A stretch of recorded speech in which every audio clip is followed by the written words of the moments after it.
De antemano, ¿verdad? De entrada, yo quisiera decir que yo no sé si ha habido en mi pasado algún otro mensaje, quizás lo ha habido y decía quizás 2 o 3 anteriores, pero que pueda recordar así de una manera viva, que yo haya transitado con más cuidado que este mensaje. Y lo menciono por razones que serán obvias en la medida que lo desarrollamos.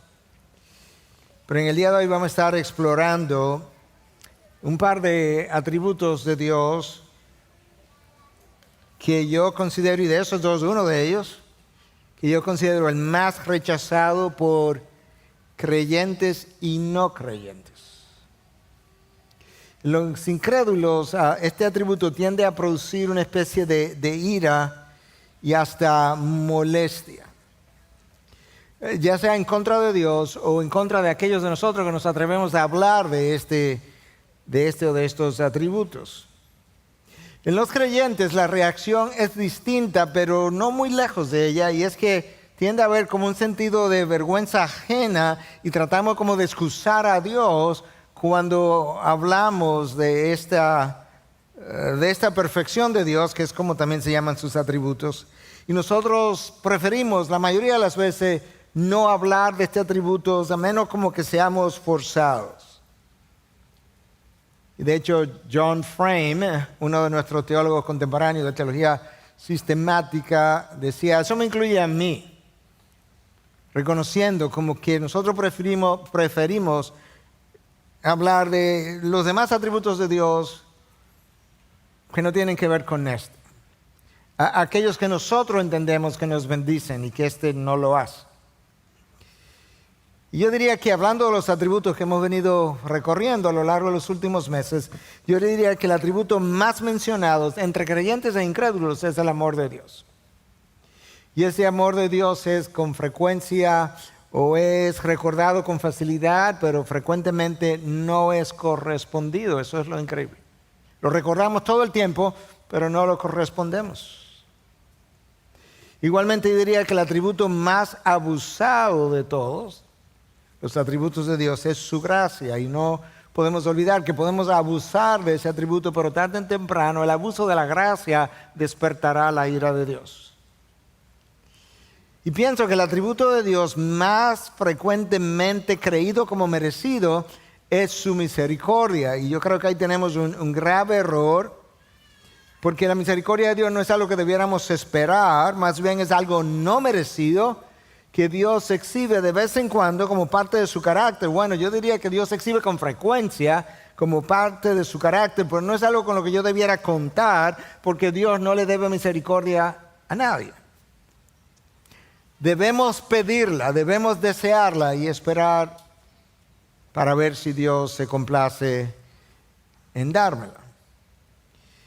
Pero finalmente yo creo que el atributo de Dios menos apreciado y más rechazado, sin lugar a dudas, es su ira, que no es más que un reflejo o la aplicación de su justicia, y queremos hablar de ambas cosas.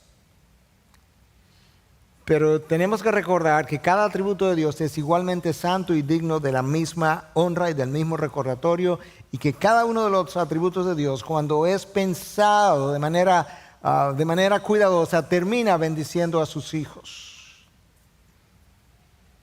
A mí me llama la atención cómo la sociedad en cualquier país se queja cuando los jueces de la tierra no hacen justicia en los tribunales, pero no quieren hablar y hasta se quejan y hasta consideran a Dios de injusto cuando Él aplica la justicia perfecta del Dios del cielo y de la tierra.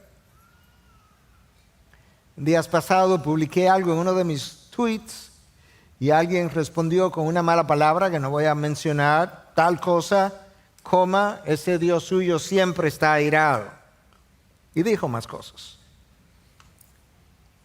La razón por la que nosotros nos airamos Cuando los jueces del mundo no hacen justicia en los tribunales es porque tenemos un sentido interno de justicia, porque somos portadores de la imagen de Dios y entendemos que hay cosas torcidas que merecen una paga. Pero ese sentido de justicia que nosotros tenemos dista mucho del sentido de justicia de Dios. La santidad de Dios es la que garantiza que Dios sea justo y perfectamente justo. Hermanos, yo no sé si tú alguna vez te has sentido disciplinado por Dios, pero déjame recordarte, Dios nunca ha disciplinado a ninguno de sus hijos injustamente, ni ha castigado a ningún incrédulo de manera injusta. Eso no va a ocurrir. La santidad de Dios hace que Dios reaccione contra el pecado, es verdad, pero después de haber agotado, si pudiéramos decir, la paciencia de Dios. Ahora déjame decirte lo que sí ocurre con frecuencia es que ni recibamos la disciplina o el castigo, en el caso de verdad de los incrédulos, que nosotros verdaderamente merecemos, porque Dios filtra su ira continuamente a través de su gracia y su misericordia. A nosotros se nos olvida que la regla de juego al momento de la creación fue: el día que peques, morirás. Tú pecas una vez y tú mueres. Y eso nunca ha ocurrido. El hombre peca y vuelve y peca y vuelve y peca. Y las personas no mueren. Llega un momento en el que mueren, pero ya han cometido o hemos cometido miles y miles y miles de pecados. De manera que ciertamente la ira de Dios es lenta. Él es lento para la ira y abundante en misericordia. Y habiendo introducido mi tema, déjame decirte el título que seleccioné para este día: el Dios justo y de ira santa. Y vamos a hablar de ambas cosas. Déjame hablar de la justicia de Dios. Primero, cuando hablamos de que Dios es justo, estamos reconociendo que Dios tiene un discernimiento perfecto entre lo bueno y lo malo. Por tanto, Él va a estar inclinado, no obligado, Él va a estar inclinado a recompensar las acciones buenas. Esa es su inclinación. No tiene obligación, pero está inclinado en esa dirección, pero al mismo tiempo está inclinado a castigar el pecado de los seres humanos. La obediencia es recompensada por la misma razón que la desobediencia es castigada, y es que Dios es justo. Por eso Él recompensa al obediente y castiga o disciplina al pecador. Bien reconoció David después de su pecado con Betsabé y contra Urías en el Salmo 51:4. Eres justo cuando hablas y sin reproche cuando juzgas. Cuando me mandaste a decir todo lo que me mandaste a decir con Natán, yo sabía que tus palabras eran justas, y cuando comencé a escuchar acerca del juicio que venía, yo sabía que tus juicios son sin reproches. Por eso, ten piedad de mí, oh Dios, ten misericordia de mí. Fue el inicio del Salmo de David. La justicia de Dios es la plomada. Tú conoces la plomada, ¿verdad? Que se usaba con frecuencia. No sé si es algo hoy en día. Probablemente en algún lugar donde no tengamos instrumentos más sofisticados, la plomada sigue siendo ese instrumento que juzga lo torcido. Esa es la justicia de Dios. Pero la justicia de Dios es ese atributo que lo mueve a enderezar lo que está torcido. No lo puede dejar así. Por si tú no lo habías meditado antes, el amor y la justicia de Dios fueron responsables de llevar a Cristo a la cruz al mismo tiempo. El amor lo movió a dar su vida por personas que el Padre había elegido en la eternidad pasada. Pero resulta que la justicia de Dios no estaba dispuesta, es la palabra, a perdonar a pecadores sin que alguien pagara por lo que se había hecho, lo que se había dañado. Es como nuestro refrán dominicano: el que la hace, la paga. Entonces vamos a perdonar a pecadores, pero no sin antes que alguien pague por el pecador. Definimos la justicia de Dios como el discernimiento perfecto entre lo bueno y lo malo, como ya dijimos, y la necesidad de rectificar lo torcido. Escucha ahora, que deshonra a Dios y destruye su creación y su diseño. El pecado no es simplemente una transgresión del límite, es algo que deshonra a Dios y que destruye su diseño. Por tanto, la ira de Dios ahora es la reacción, te lo voy a leer con cuidado. Te decía que yo creo que este es uno de los mensajes que yo he preparado con más cautela. Es la reacción santa, la ira de Dios, en contra del pecado por parte de un Dios justo que nos ha dado una ley sabia que ha sido violada múltiples veces por personas que han ignorado su revelación y han hecho caso omiso a sus múltiples advertencias. Déjame decir eso otra vez, para aquellos de nosotros que somos más lentos. Alguien dijo que sí. La ira de Dios es la reacción santa en contra del pecado por parte de un Dios justo que nos ha dado una ley sabia que ha sido violada múltiples veces por personas que han ignorado su revelación y que han hecho caso omiso a sus múltiples advertencias. Yo creo que eso es una buena introducción al pasaje del día de hoy. Es un pasaje conocido, yo diría, por la mayoría de ustedes, quizá más conocido para algunos que para otros. Está en el libro del Génesis, capítulo 18, y vamos a comenzar leyendo a partir del versículo 20, y luego te doy un poco más de contexto. Después, el Señor dijo: el clamor de Sodoma y Gomorra ciertamente es grande y su pecado es sumamente grave. Descenderé ahora y veré si han hecho en todo conforme a su clamor, el cual ha llegado hasta mí. Y si no, lo sabré. Entonces los hombres se apartaron de allí, luego te explico quiénes eran, y fueron hacia Sodoma mientras Abraham estaba todavía de pie delante del Señor.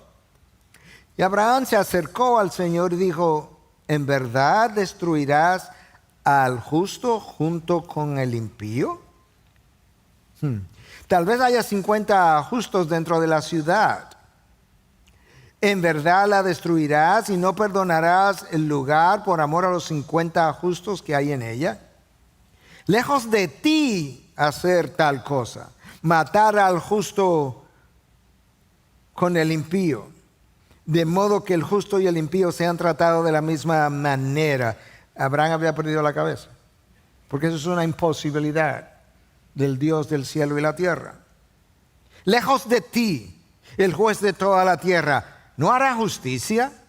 Entonces el Señor le respondió: si hallo en Sodoma 50 justos dentro de la ciudad, perdonaré a todo el lugar por consideración a ellos.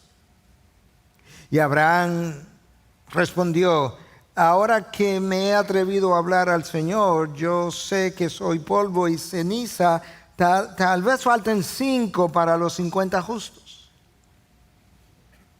¿Destruirá por los 5 a toda la ciudad? No, Abraham, no por los 5, por los 45 que no están, ¿sabe? Y el Señor respondió: no lo destruiré si hallo allí 45. Abraham le habló de nuevo: tal vez se hallen allí 40. Y el Señor respondió: no lo haré por consideración a los 40. Entonces Abraham dijo: no se enoje ahora el Señor. Yo hubiese estado enojado hace tiempo. Y hablaré: tal vez se hallen allí 30. No lo haré si hallo allí 30, respondió el Señor. Y Abraham dijo: ahora que me he atrevido a hablar al Señor, tal vez se hallen 20. Y respondió: no lo destruiré por consideración a los 20. La verdad que Dios es lento para la ira. Entonces Abraham dijo: no se enoje ahora el Señor, y hablaré solo esta vez. Esta es la última vez, no te digo más. No sigo regateando después de esto. Tal vez se hallen allí 10. No la destruiré por consideración a los 10, respondió el Señor. Tan pronto como acabó de hablar con Abraham, el Señor se fue y Abraham volvió a su lugar. Ese relato comienza en el versículo 1, obviamente. En el versículo 1 del capítulo 18 leemos que el Señor mismo se le apareció a Abraham. Pero el Señor vino acompañado de 2 seres angelicales, eran 3 los visitantes. Y Abraham estaba sentado en la casa, en la puerta de su casa.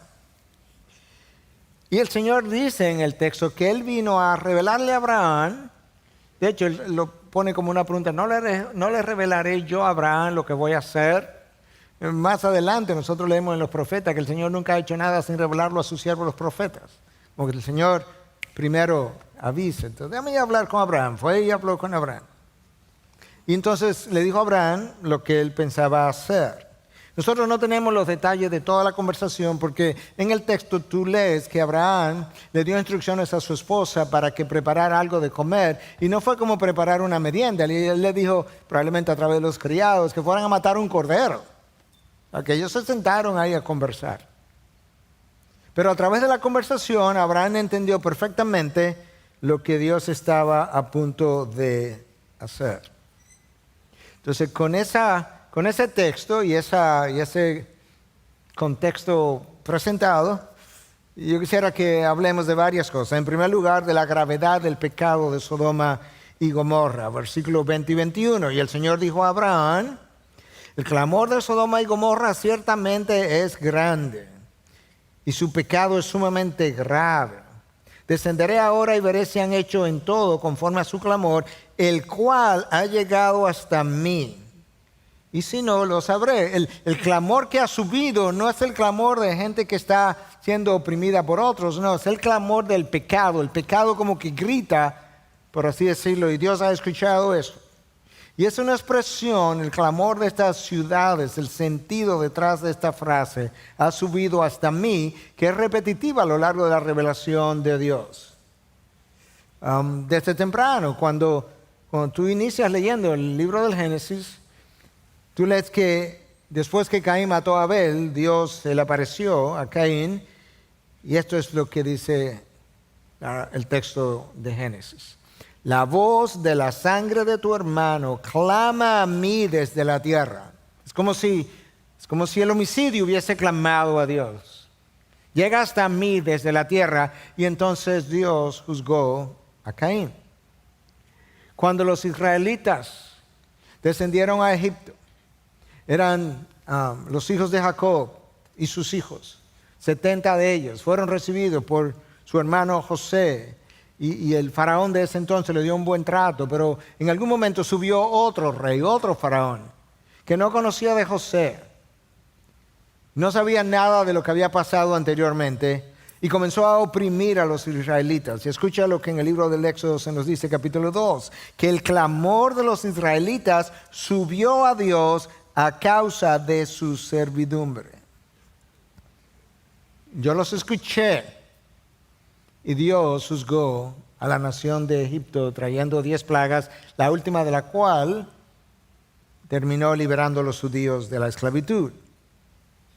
Hermano, nosotros leemos eso y nos parece bien porque ninguno de nosotros queremos un gobierno que pase por alto, que sea indiferente a las transgresiones de los hombres. Pues si no lo quieren un gobierno terrenal, mucho menos quieres un juez celestial que ignore, que se haga de la vista gorda ante las transgresiones de los hombres. Pero lamentablemente la manera como nosotros concebimos a ese juez es que nos parece bien cuando él juzga las acciones de otros, pero no las mías. Pero si hay algo que la Biblia revela es que Dios no ignora el pecado de los hombres, pero al mismo tiempo que Él no es indiferente al clamor de los oprimidos.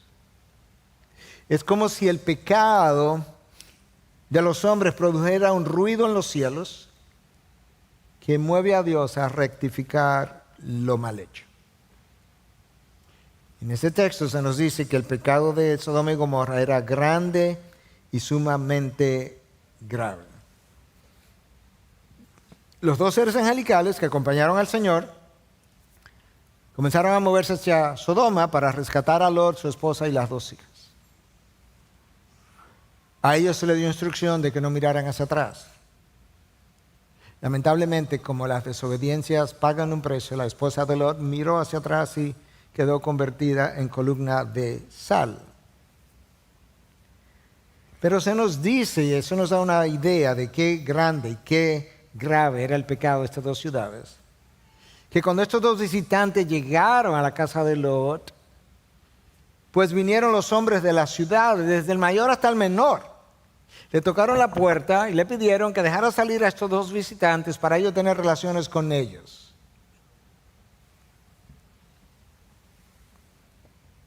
En Sodoma y Gomorra no había sentido de vergüenza, no había sentido de culpa, no había sentido de pudor, no había valor por la vida o por la dignidad humana, no había dominio propio. En fin, no había la más mínima condición para que ellos pudieran establecer la diferencia entre lo sagrado y lo profano. Y esta no es la primera vez que se nos habla del pecado de Sodoma y Gomorra. En 5 capítulos antes, en Génesis 13, se nos dice que los hombres de Sodoma eran malos y pecadores en gran manera contra el Señor. Era una afrenta para Dios. Malos y pecadores en gran manera. Un vocablo similar. Entonces ya vimos la gravedad del pecado de Sodoma y Gomorra. Cuando tú avanzas en la revelación de Dios y llega a Ezequiel, capítulo 16, lo vamos a leer más adelante, todavía se nos trae más luz acerca del pecado de estas dos ciudades. Veamos ahora como segundo punto de enseñanza la intercesión de Abraham. Como tú podrías suponer, cuando Abraham oyó el anuncio de la manera como Dios pensaba hacer justicia con estas ciudades, él se sintió sorprendido. Y él comienza a interceder por sus habitantes, una intercesión bondadosa, pero el lenguaje, las implicaciones detrás de su intercesión era completamente pecaminosa. Abraham comienza con una simple pregunta: ¿en verdad destruirás al justo junto con el impío? Abraham definitivamente no conocía el carácter de la persona con quien él estaba hablando. Escucha cómo él continúa, versículo 25. Lejos de ti hacer tal cosa, matar al justo con el impío. De modo que el justo y el impío sean tratados de la misma manera. Lejos de ti, el juez de toda la tierra, ¿no hará justicia? Amados, la muerte del justo junto con el impío como pago igualitario ocurrió una sola vez y ocurrirá una sola vez en toda la historia de la humanidad, y hace 2000 años de eso, cuando el Hijo de Dios, el justo, fue a la cruz y tomó tu lugar y el mío, y allí fue clavado entre dos ladrones. Ahí el justo y el impío fueron muertos como pago igualitario por el pecado, los dos ladrones por el suyo y el que estaba en la cruz del medio por el tuyo y el mío. La única vez que el justo y el impío fueron tratados de la misma manera fue en el Calvario. Pero en esa ocasión fue justo que así ocurriera, la única ocasión, y fue justo que así ocurriera, porque el justo voluntariamente se ofreció, accedió para cargar con tu pecado y el mío, y por consiguiente en ese momento es cuando él es digno de recibir la ira de Dios. Y por eso es que el apóstol Pablo nos dice en 2 de Corintios 5:21 que aquel que no conoció pecado fue hecho pecado. Ahí está el intercambio glorioso, misterioso, para que nosotros pudiéramos llegar a ser justicia de Dios en él. Mis pecados imputados, cargados a la cuenta de Cristo, su rectitud cargada a mi cuenta. El problema de Abraham es el problema tuyo y es el problema mío. Para usar las palabras de R.C. Sproul, nosotros no sabemos quién Dios es y no sabemos quiénes nosotros somos. Como nosotros no sabemos quién Dios es, y como nosotros no sabemos quiénes nosotros somos, nosotros tendemos a pensar que la justicia de Dios es muy severa. ¿Severa? ¿Cuántos miles de veces tú y yo hemos pecado y todavía tenemos vida? ¿No recuerda la regla de juego? Pecas una vez y tú mueres. Y encontramos entonces en el texto de hoy al pecador Abraham intercediendo y casi reprendiendo a Dios. Escucha, lejos de ti, el juez de toda la tierra, ¿no hará justicia? A Abraham le faltó poco por decir, arrepiéntete Dios, que el reino de Abraham está cerca. Abraham no conocía a Dios, igual que nosotros, y no nos conocemos a nosotros mismos, ni Abraham tampoco.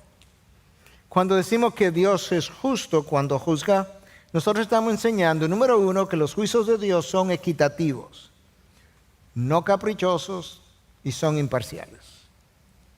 Número dos, que Dios retribuye a cada uno conforme a lo que cada quien merece en esta vida o en la venidera.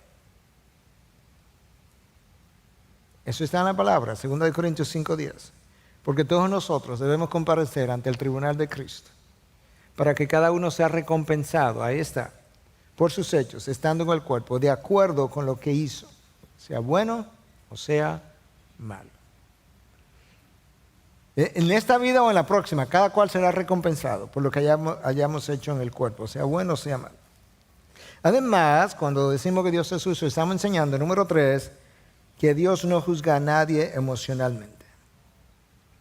Nunca lo ha hecho. No puede. Él es Dios, es perfecto. Y Dios no pasa por alto, número 4, las injusticias de los hombres. De hecho, el apóstol Pablo escribe a los Colosenses, en 3:25 le dice, porque el que procede con injusticia sufrirá las consecuencias del mal que ha cometido. Y eso sin acepción de personas. Otra vez, es como el que le hace, la paga.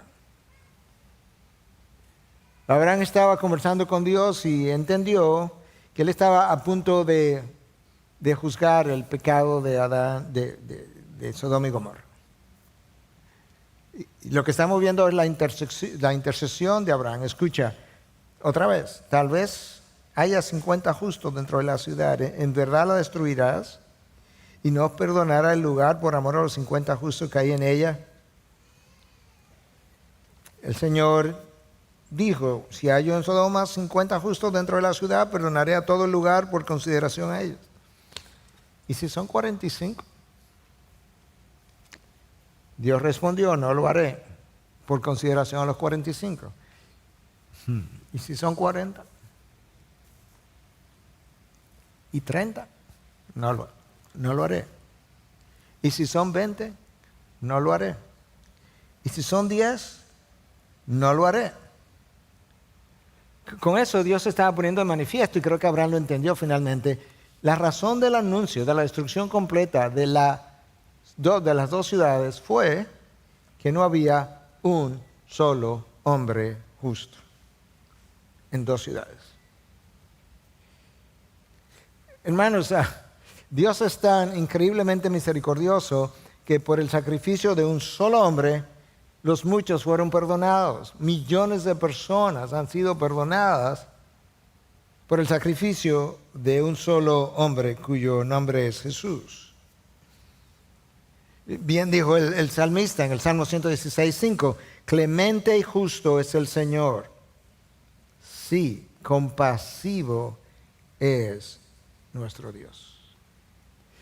Lidiando con el ser humano, Dios aplica su bondad, Dios aplica su misericordia, Dios aplica su paciencia.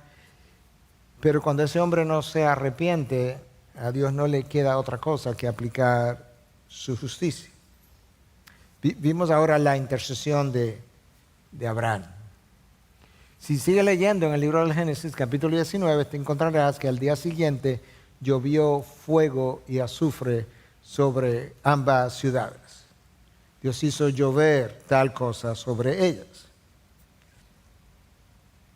La lluvia de fuego y azufre sobre Sodoma y Gomorra es la expresión de la ira de Dios. Déjame decirlo de otra manera, es la aplicación de la justicia de Dios. La justicia de Dios juzgó lo bueno y lo malo, juzgó la gravedad del pecado, el tiempo en que el pecado había persistido y en el momento de aplicar su justicia, Dios lo hace y ahí está la ira de Dios. Que Dios expresó en respuesta a un pecado que era grave en gran manera, de manera que es como natural entonces que si el pecado era grave en gran manera, que el juicio fuera grave en una misma dimensión. Pero el pecado de Sodoma y Gomorra, en el capítulo 18 de Génesis, se revela como el pecado de la homosexualidad, pero ese no era su único pecado. Ezequiel 16, versículos 49 y 50, nos dice que esta ciudad estaban caracterizadas por la arrogancia. Tú sabes que Dios odia el orgullo. Por su completa ociosidad. No hay nada bueno en el tiempo ocioso. El tiempo ocioso abona al pecado tuyo y mío. Por su falta de sensibilidad al pobre y al necesitado. Dios ha revelado que Él no es indiferente, Él no es ciego a nuestra falta de sensibilidad al pobre, al necesitado. De hecho, Santiago 5:4 dice que cuando nosotros retenemos el jornal o el salario del obrero y no se lo pagamos, le pagamos menos, sería una aplicación de lo que su trabajo merece, que eso grita a la presencia de Dios. Dios ni eso pasa por alto. Y estas ciudades son acusadas en Ezequiel 18 por su falta de sensibilidad hacia el pobre y al necesitado y por cometer abominaciones delante de Dios. La palabra abominación en el Antiguo Testamento ha sido asociada a un número de pecados, pero sobre todo pecados asociados a la idolatría y pecados asociados a la sexualidad humana en todas sus formas ilícitas, fuera de su diseño. J.I. Packer inicia el capítulo sobre la ira de Dios en su libro Knowing God, o en español traducido como El conocimiento del Dios Santo, con esta frase. Creo que es una frase reveladora, o este párrafo. El furor es una antigua palabra inglesa definida en mi diccionario. Él usa la palabra furor porque es una palabra que está en la Biblia. El furor es una antigua palabra inglesa definida en mi diccionario como ira e indignación intensa y profunda. La ira es definida como una provocación repentina de un disgusto resentido y de un antagonismo fuerte causado por una herida o insulto. O sea, alguien ha sido herido o ha sido insultado o deshonrado. La palabra indignación es definida como ira justa provocada por la injusticia y la depravación. Cuando Packer escribe de esta manera, él está tratando de dejarnos ver que a la luz de la palabra de Dios, cuando se habla de la ira de Dios, está haciendo referencia a una indignación que es intensa y es profunda, a un disgusto resentido. Hay algo ahí que tiene un tiempo molestando, a un antagonismo fuerte y a una ira que ha sido provocada por la injusticia y la depravación. Nosotros todos participamos de la depravación del ser humano, por eso hablamos de la depravación total del ser humano. Participamos de esa depravación, pero no todo el mundo vive en el mismo grado de corrupción moral. Entonces lo que Packer está tratando de decir es que esta ira de Dios se expresa, se manifiesta cuando el pecado de los hombres ha ido llegando a niveles insostenibles, por así decirlo. Entonces ahí estábamos tratando de ver la ira de Dios en su forma introductoria. Ahora yo quiero que podamos considerar que la ira de Dios es una expresión natural de su carácter, como punto número 4, pero aún es así en cuanto a nosotros se refiere. Déjame decir eso otra vez, que veamos la ira como una expresión natural de la naturaleza de Dios y de la nuestra. Y déjame ilustrártelo rápidamente, porque no toda ira es pecaminosa. De hecho, el apóstol Pablo le dice a los efesios, airaos, pero no pequéis. Entonces hay una ira hasta donde yo puedo llegar, pero El problema nuestro es que frecuentemente esa ira es pecaminosa, pero hay razones para nosotros airarnos apropiadamente, de hecho santamente. Imagínate por un momento, yo no quiero no quiero traer morbo al púlpito, pero yo me imaginé estas cosas y yo me imaginé cómo yo reaccionaría. Imagínate que una hija tuya de 12 años, un hijo, tú te acabas de enterar que ha sido violado o violada. A mí no me cabe duda que tú te sentirías indignado. Y yo creo que posiblemente en muchos de nosotros sería más como una furia intensa y profunda, porque lo que se ha hecho contra tu hijo, contra tu hija, es una depravación, es una injusticia, es una depravación de parte del violador. Y quizás nosotros quisiéramos darle muerte, si no nosotros mismos que alguien lo haga, y si no alguien que Dios lo haga, que se muera, pero que no siga existiendo. Y si tú y yo, que somos personas pecaminosas, que fuimos concebidos en pecado, que vivimos en pecado, que cometemos pecado a diario, podemos reaccionar de forma tan a algo tan indigno como esto, de una manera intensa.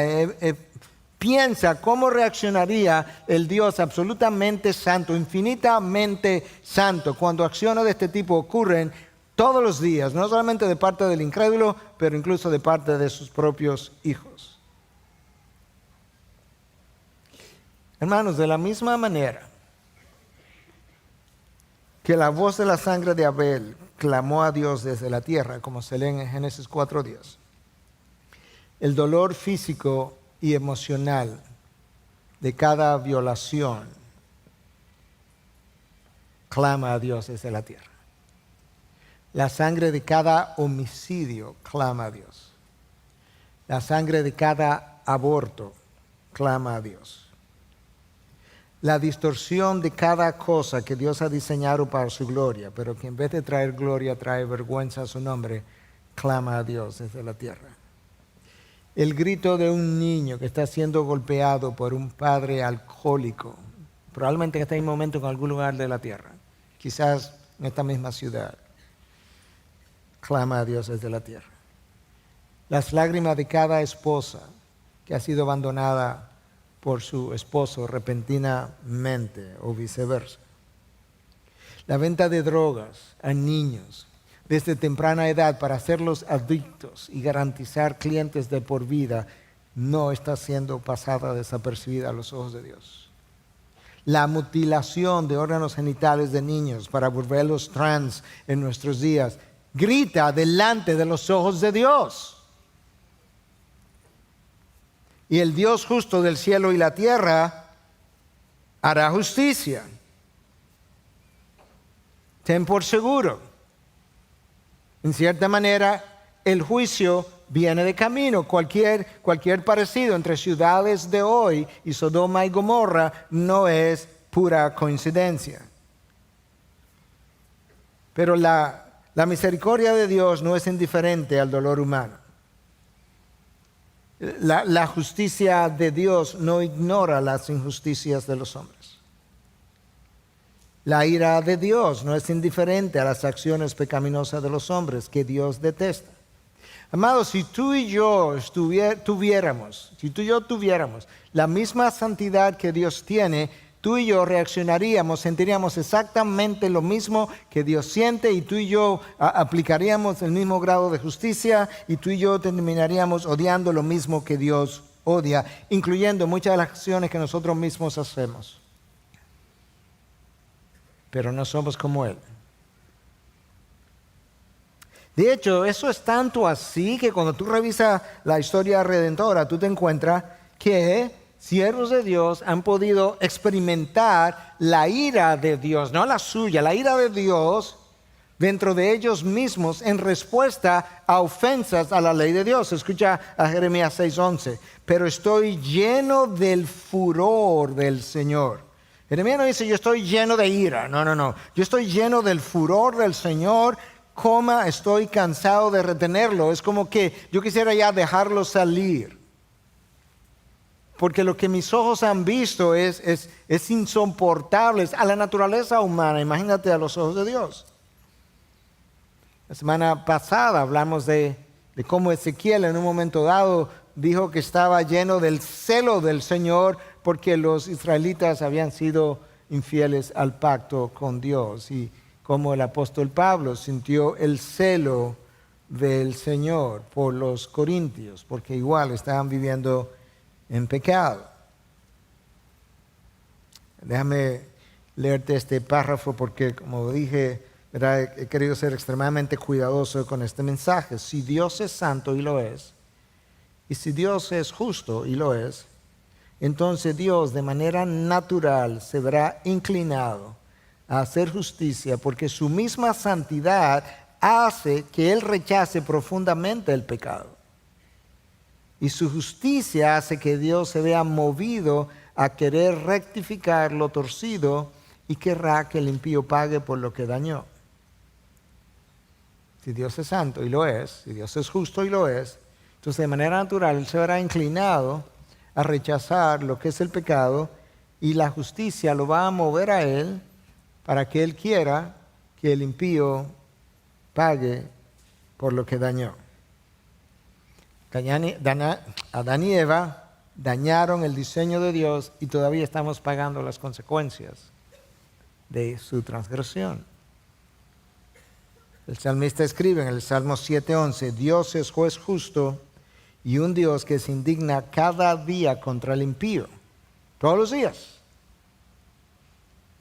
¿Y por qué entonces nosotros no vemos los juicios de Dios todos los días? Si Él se indigna todos los días, bueno, en parte porque hay múltiples cosas ocurriendo en el planeta Tierra que nosotros no sabemos cuántas de ellas responden a la ira de Dios en aplicación. Pero por otro lado, no lo vemos de esa forma porque Dios en su misericordia y a través de su gracia está reteniendo su ira precisamente esperando el arrepentimiento del hombre. Pero la palabra de Dios, tanto en el Antiguo Testamento como en el Nuevo Testamento, habla de esa ira de Dios contra el impío todos los días. Romanos 1:18 dice que la ira de Dios se revela desde el cielo contra toda impiedad e injusticia de los hombres que restringen o suprimen la verdad. Pero recuerda algo, que toda verdad en la creación, en el quehacer diario o en el diario vivir, toda verdad, no importa cuál es el ámbito, si es sociología, psicología, el ámbito de la ciencia, toda verdad es verdad de Dios. Y cuando se habla de que Dios no es el creador, sino que hubo un proceso evolutivo y demás, esa gente suprime la verdad de Dios, y Romanos 1:18 declara la ira de Dios contra todo el que suprime o restringe su verdad. ¿Tú sabes cuál es la palabra para ira en Romanos 18? Es orge. Yo creo que ya tienes una idea de cuál es la palabra en español, que viene de la palabra griega orge. Es orgía, para hablar de la intensidad de la ira de Dios cuando su verdad es suprimida, cuando cualquiera de nosotros miente, distorsiona, trastoca la verdad, Dios y la restringe. Dios dice, es contrario a mi naturaleza.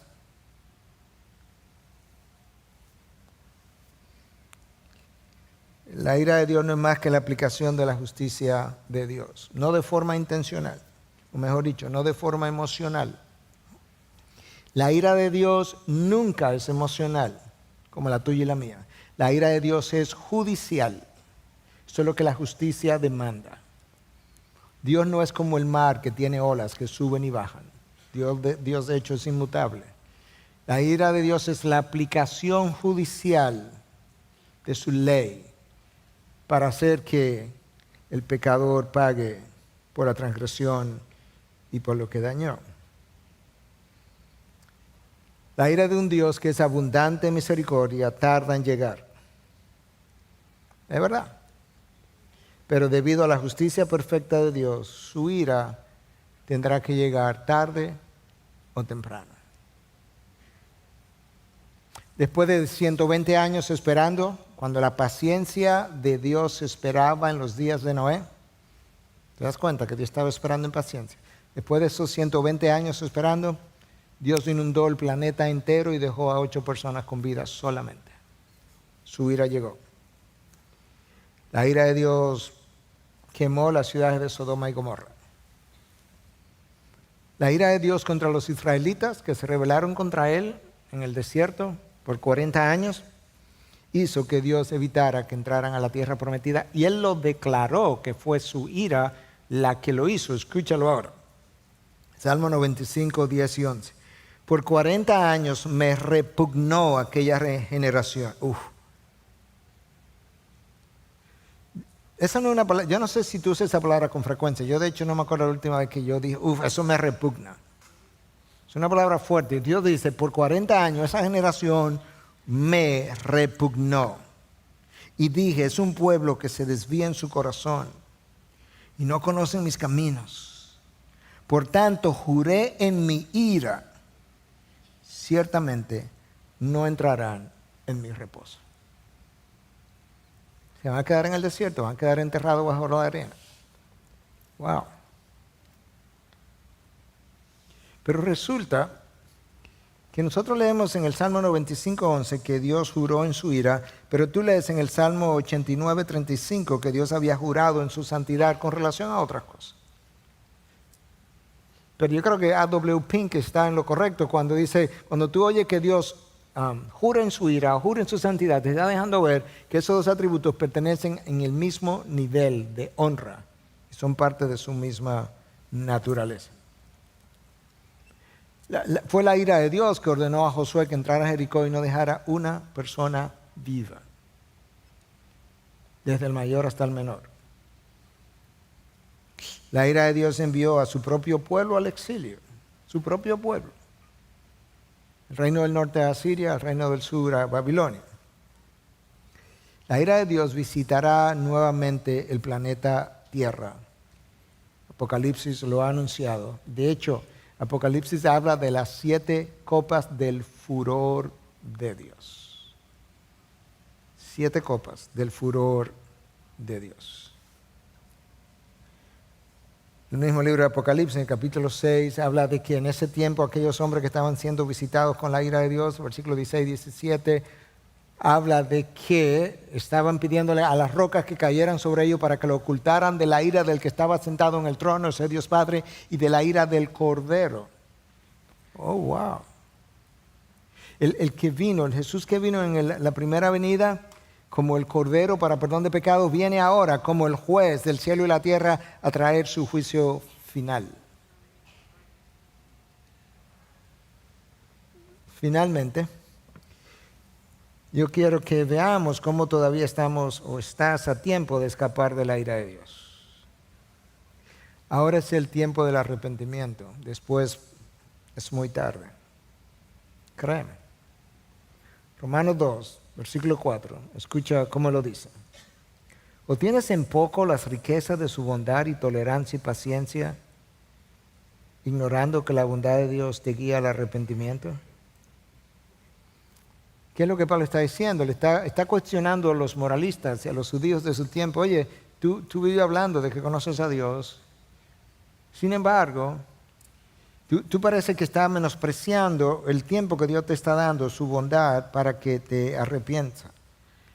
Tú estás ignorando su paciencia. Dios retiene su ira en espera del arrepentimiento del hombre y aplica su bondad y tolerancia. En otras ocasiones, nosotros leemos que Dios retiene su ira por su propia gloria.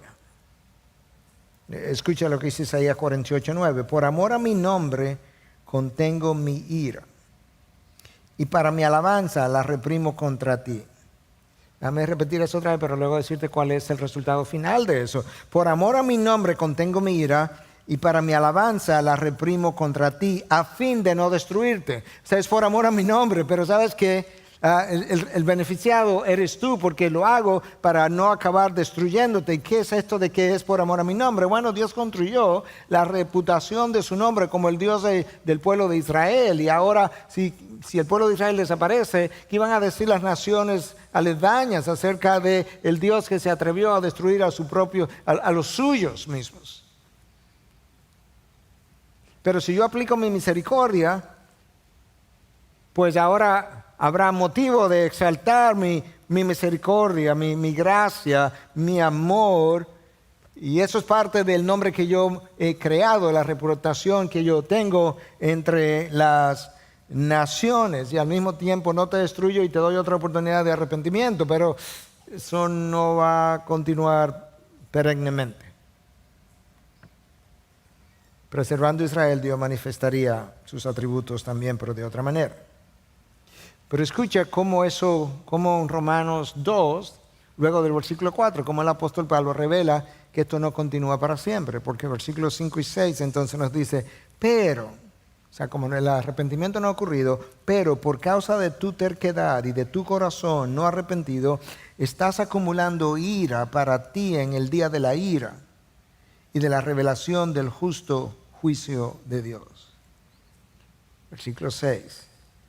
Él pagará a cada uno conforme a sus obras. Es otra vez como el que la hace, la paga. El hecho de que Dios recompensa a cada quien conforme a sus obras habla de que Él es un Dios justo, porque es conforme a lo que yo he hecho. Pero Dios es un Dios infinito en santidad, infinito en poder. Y cuando su ira llega, como se refleja frecuentemente, es como fuego consumidor. Es verdad que la frase va más allá de la aplicación literal de la frase, pero el libro de Hebreos, el pasaje que el pastor Luis leyó al principio, habla de que Dios es un fuego consumidor. Lo vimos en el juicio de Sodoma y Gomorra, lo vemos en lo que ocurre en el libro de Apocalipsis y ocurrirá en el planeta Tierra. Por eso es que Pablo habla de la ira de Dios como la severidad de Dios. Romanos 11:22. Es una frase paulina, la severidad de Dios.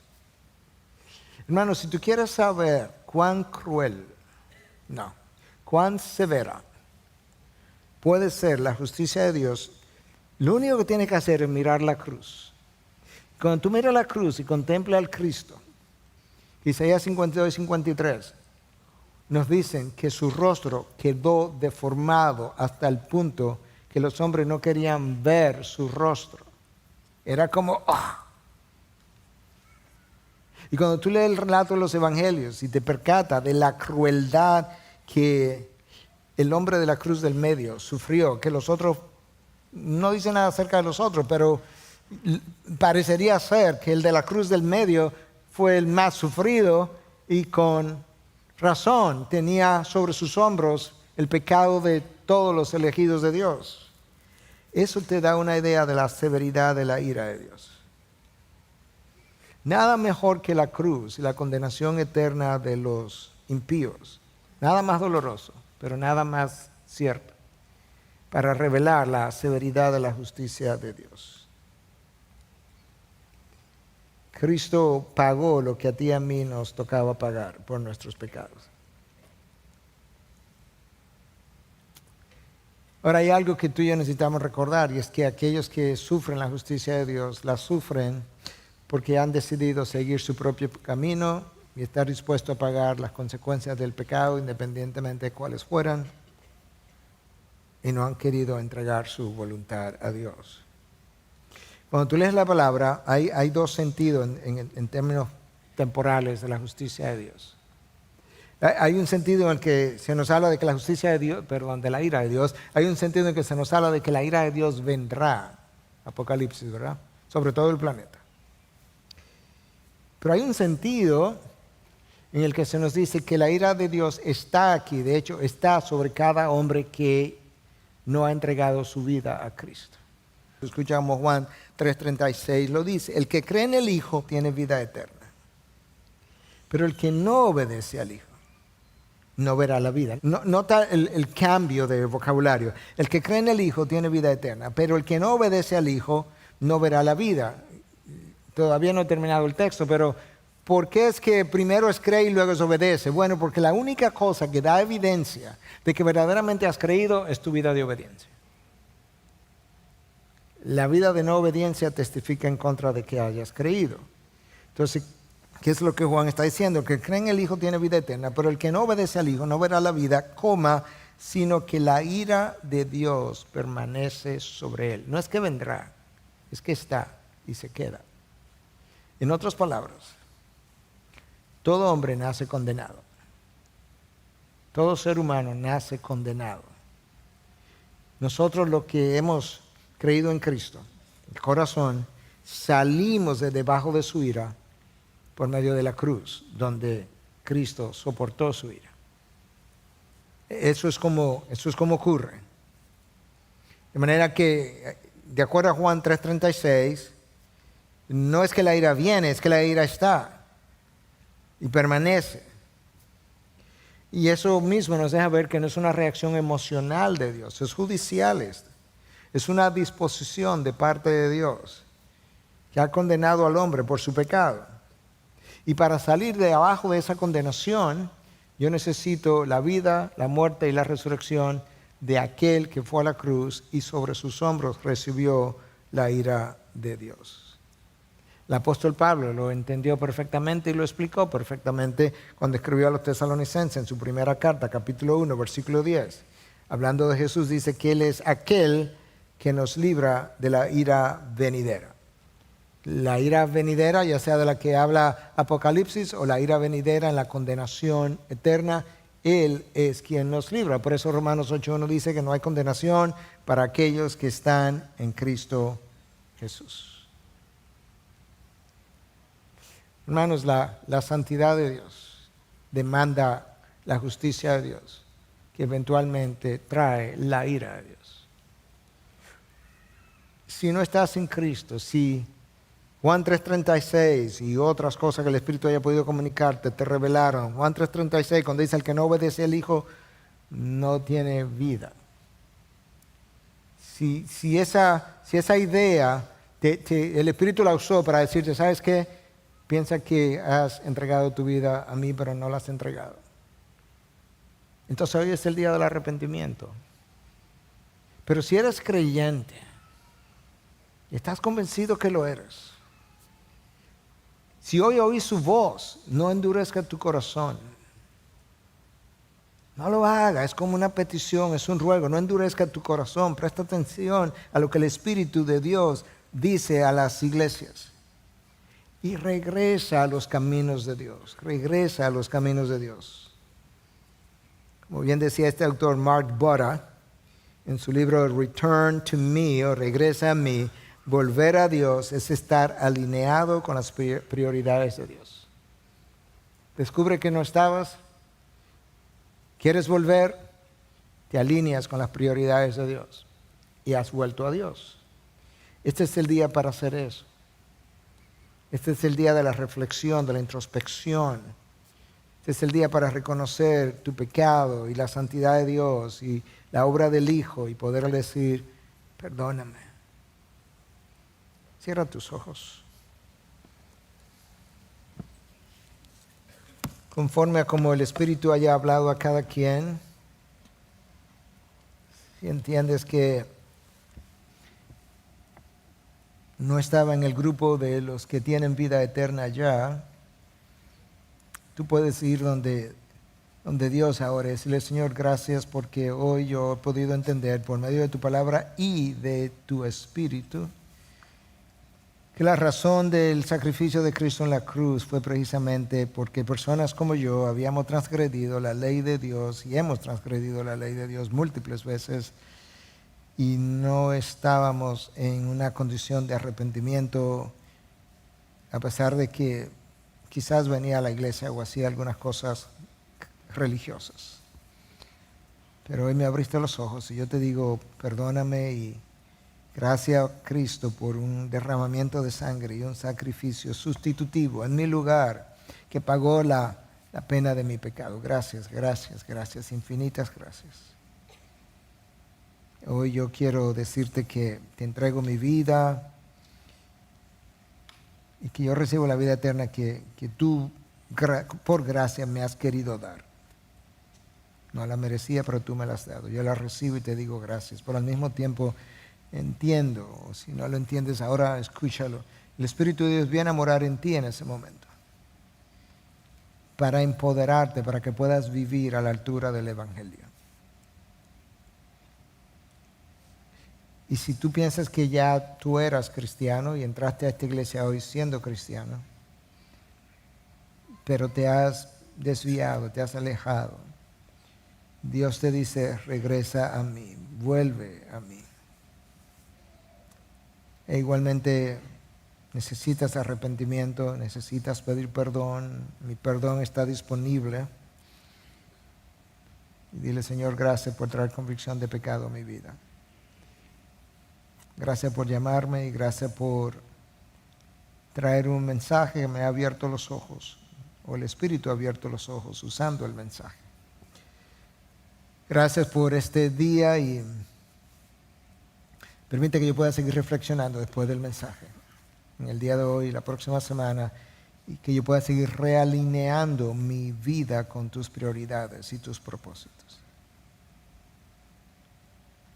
En Cristo Jesús. Amén.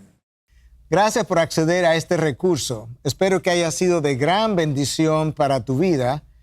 Te sugiero que te suscribas a este canal de forma que tú puedas recibir notificación la próxima vez que hayamos subido un nuevo recurso que pueda servirte de instrucción y bendición.